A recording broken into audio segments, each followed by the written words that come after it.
BJP के खुद के गिरेबान में बीजेपी को झांकना चाहिए। उनके पास बिहार से लेकर देश तक में कई ऐसे लोग हैं जिसमें कई तरह के मुकदमे हैं। कल तक जब आप विपक्ष में रहते हैं, दूसरे पार्टी में रहते हैं, तब तक सब ठीक है, गलत है, और जब उनके पार्टी में आ जाते हैं तो सब वॉशिंग मशीन में धुल जाते हैं। कभी भाजपा प्रयास करती है, हम लोग कभी तोड़ने का फोड़ने का काम नहीं करते। जहाँ तक रहा वॉशिंग मशीन वाले मामले में, तो कोई अगर आते हैं, अब जैसे कोई आदमी कोर्ट से अगर सजा जिसको हो जाता है तभी कोर्ट भी उसको आरोपी दोषी मानता है और समाज भी मानता है। लेकिन जब तक मामला चल रहा है कोर्ट में, तब तक आप किसी को नहीं कर सकते। जैसे मान लीजिए मुख्यमंत्री तेजस्वी जी पे अभी सीबीआई ने आरोप दाखिल किया है, अब कोर्ट का निर्णय क्या आता है। हालांकि भारतीय जनता पार्टी मांग कर रही है कि आरोप में आपके नाम पे आ गया है कि आप इसमें आरोपी हैं, तो आपको रिजाइन कर देना चाहिए। नमस्कार, न्यूज फॉर्मेशन देख रहे हैं आप, मैं हूं आपके साथ Dhiraj Singh. Land for job scam मामले में उप मुख्यमंत्री तेजस्वी यादव का नाम चार्जशीट में दाखिल होने के बाद बीजेपी की ओर से उनके इस्तीफे की मांग की जा रही है। लेकिन मुकेश सहनी का कहना है कि बीजेपी में जो लोग भी शामिल होते हैं वो वॉशिंग मशीन की तरह साफ हो जाता है। हमारे साथ हैं भाजपा सांसद अजय निषाद जी।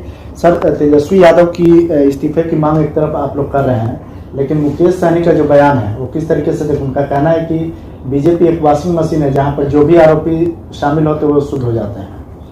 अब देखिए, ये वीआईपी सुप्रीमो का बयान है। भारतीय जनता पार्टी कभी भी तोड़फोड़ की राजनीति नहीं करती है। हम लोग अपनी नीति और सिद्धांत वाली पार्टी है और उसी पे चलते हैं।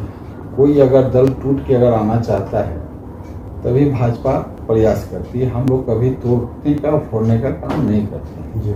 जहाँ तक रहा वॉशिंग मशीन वाले मामले में, तो कोई अगर आते हैं, अब जैसे कोई आदमी कोर्ट से अगर सजा जिसको हो जाता है तभी कोर्ट भी उसको आरोपी दोषी मानता है और समाज भी मानता है। लेकिन जब तक मामला चल रहा है कोर्ट में, तब तक आप किसी को नहीं कर सकते। जैसे मान लीजिए मुख्यमंत्री तेजस्वी जी पे अभी सीबीआई ने आरोप दाखिल किया है, अब कोर्ट का निर्णय क्या आता है। हालांकि भारतीय जनता पार्टी मांग कर रही है कि आरोप में आपके नाम पे आ गया है कि आप इसमें आरोपी हैं, तो आपको रिजाइन कर देना चाहिए। लेकिन 1-2 दिन में जब मामला कोर्ट में आएगा, जब कोर्ट का निर्णय आएगा, तो इसमें सारा चीज दूध की दूध, पानी की पानी तरह हो जाएगा उसमें, तो उसमें भी ज्यादा समय नहीं लगना है।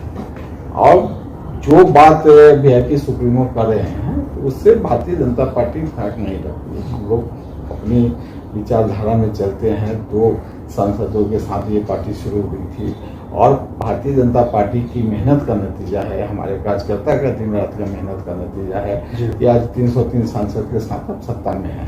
अब दुनिया क्या बोल रही है, राजनीतिक दल क्या बोल रही है, क्या कर रही है, उसकी हमारी पार्टी परवाह नहीं करती। मुकेश सहनी तो ये भी दावा कर रहे हैं कि बीजेपी में भी कई ऐसे लोग हैं जिन पर कई गंभीर धाराओं के तहत मुकदमा दर्ज है, उनको भी पहले इस्तीफा देना चाहिए जो कि दूसरे से मांग रहे हैं वो।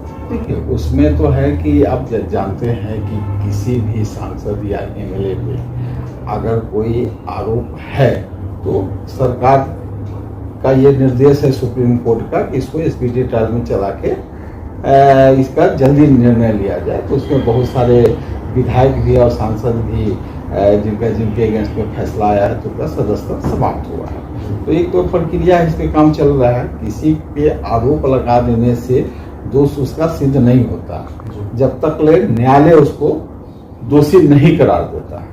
तो सबकी अपनी अपनी प्रक्रिया है और जहां तक किसी को कहने की बात है तो कुछ भी कर सकते हैं, उसमें क्या बोलना। एक सवाल है सर कि मुकेश सहनी कहा जा रहा है कि जल्दी एनडीए में शामिल हो सकते हैं, लेकिन एक तरफ एनडीए से उनकी बातचीत चल रही है, दूसरी तरफ इस तरह का बयान देना कितना उचित समझ रहे हैं? ये तो उनको तय करना है कि किधर जाना है। एनडीए के तो मतलब जब 18 तारीख को बैठक होगी, उसमें अगर आमंत्रण इनको मिलता है तब एक तरह से कहा जा सकता है कि एनडीए की तरफ से इनको ऑफर मिला है। लेकिन अभी तक तो हमको नहीं लग रहा है कि इनको कोई ऑफर मिला है। तो दूसरी बात है कि अगर आप एनडीए में आना चाहते हैं तो कम से कम इस तरह का बयान उनको नहीं देना चाहिए। तो क्या आपको लगता है कि उनके रहने से एनडीए को कुछ फायदा होगा?